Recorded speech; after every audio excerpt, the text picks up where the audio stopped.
Effects on the Roland SPD SX Pro can be a little bit confusing when you first look at them, but really they're actually not too complicated. We've got our master effect down here, which we can turn on and off with this button, and we can dial in as much as we want. I believe I've got mine set up for reverb.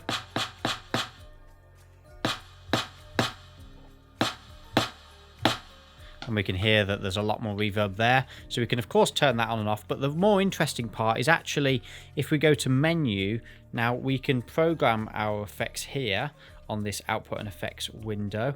And here we can actually choose the different effects. If we go down to M effects here, and then we can go down and we can change. You can see you've got all your pads there, and that's got your different currently assigned effects to each pad.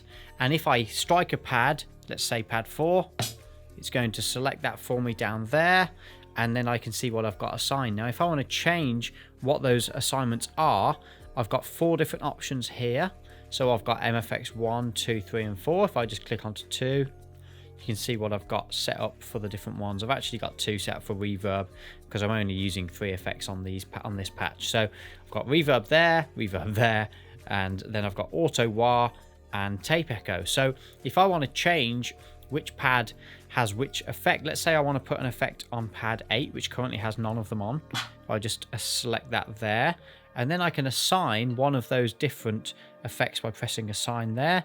You can see that pad 7 is already assigned, and if I just hit the down arrow, then what it's going to do is it's going to move that little dot, and that's going to assign it to either 1, 2, 3 or 4. So if I select 3 now and then hit exit, now you can see we've put auto wah on that, and we can run that in conjunction with our master effect as well. So if I go turn that on now, go back to kit, and I don't know how much of this we'll hear on the auto wah, but let's have a look. Quite a bit, as it turns out. There we go. There we go.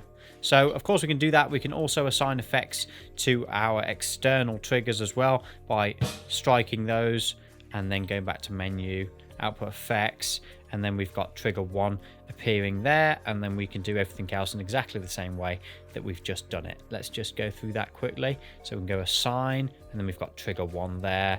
Again, I could go put that onto, let's say, number 4, and then hit kit, and that should give us a bit of an effect on there now. There you go, tape echo.